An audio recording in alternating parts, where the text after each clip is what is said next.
ngọt ngào sân khấu tình yêu đã có sự hiện của tất cả toàn thể quý vị. Ngay lúc này, đây chương trình của chúng tôi có thể chính thức được tuyên bố và xin trân trọng kính mời đại diện hai bên gia đình chúng ta cùng trở về với sân khấu tình yêu trên sự kiện trang trọng ngày hôm nay. Đến đây kapung bang dan juga bibang kabita kerami thật prancha di bibin napne. Kian ka bibang kabita cebong ke mi bang ke senot dah kai. Mi bang ke senot dah benai kerami di bibin napne. Trung này bưng lâu rồi câu viết senot ke mi bang ke dah benai bưng lâu. Rồi câu ke manyu rồi chấm tút mi nyu bel. Rồi câu ke mi bang ke dah benai ở thâm. Tích lan tâm bibang kabita cebong les senot ke mi bang ke dah kai tân kerami prancha di Việt Nam. Và một lần nữa trân trọng kính mời hai bên gia đình của chúng ta cùng tiến bước lên sân khấu. Trân trọng kính giới thiệu và kính mời sinh viên từ phái đoàn họ nhà gái. Trân trọng kính giới thiệu có sự hiện của ông Rơ Chấm Tút và bà Bell, và đặc biệt phía Thui Gia giới thiệu trân trọng kính mời ông Xuyên và bà Clock. Và thì trân trọng kính mời ạ. Toàn thể quý vị kính mến, ngay lúc này phía sân khấu quần ngào hạnh phúc, những chủ nhân với tiền quy đã cùng trở về nơi đây. Thay lời chào ban tổ chức, tôi xin trân trọng tuyên bố lễ chào xin mời đón tầm từ đây. Gia đình Vân Lê Vô Quy kết nối tình yêu thương cho đơn hương, cho đại thiên kiên sẽ duyên cùng cô dâu Hà Tâm. Gia đình chính thức bắt đầu.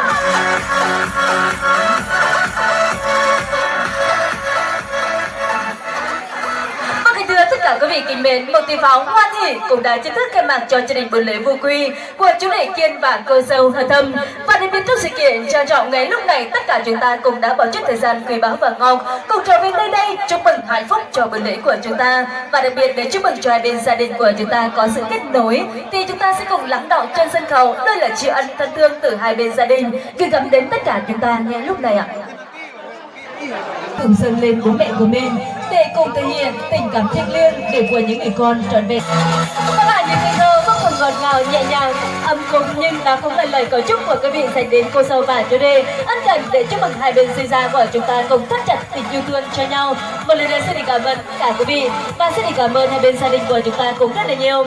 Và tiếp nối chương trình thì xin được mời hai bên gia đình của chúng ta tiếp tục sống phần họ vinh dự an tọa và cùng tiếp đón khách để đưa hương của chúng ta cùng trở về với sân khấu về những kiến thức mà chương trình của chúng ta sẽ cùng diễn ra. Và thì trân trọng kính mời ạ.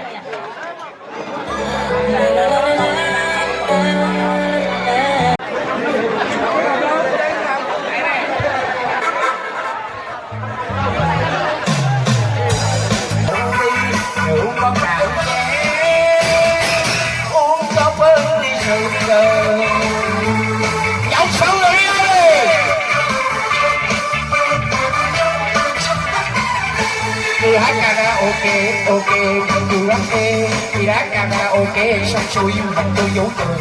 Nhậu hết bằng 2, bằng 3 mình chơi tay sang. Còn cô bán rượu là mình còn nhậu sang. Nhậu hết bằng 2, bằng 3 mình chơi tay sang. Còn cô bán rượu là mình còn nhậu sang.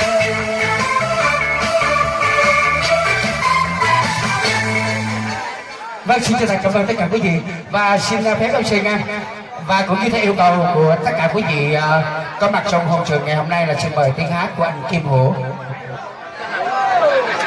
Hôm nay tôi ta cũng khai mong miệng. Đầu tiên cho phép tôi xin hát một ca khúc nhiều lắm không biết hát lỡ hay là xin lỗi.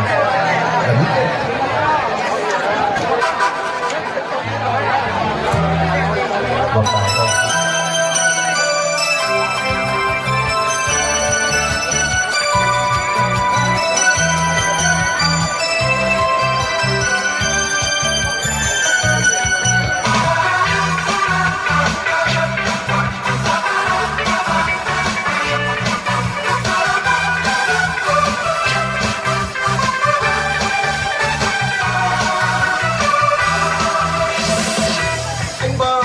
Em nhớ người thấy thật lòng để anh luôn cô đơn còn mơ đêm dài cuộc sống theo anh thật người.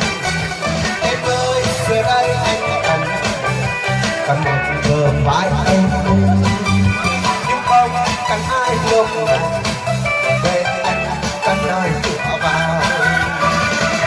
Anh không để em đi mà thao sống anh buồn. Anh nghe em gió tan lời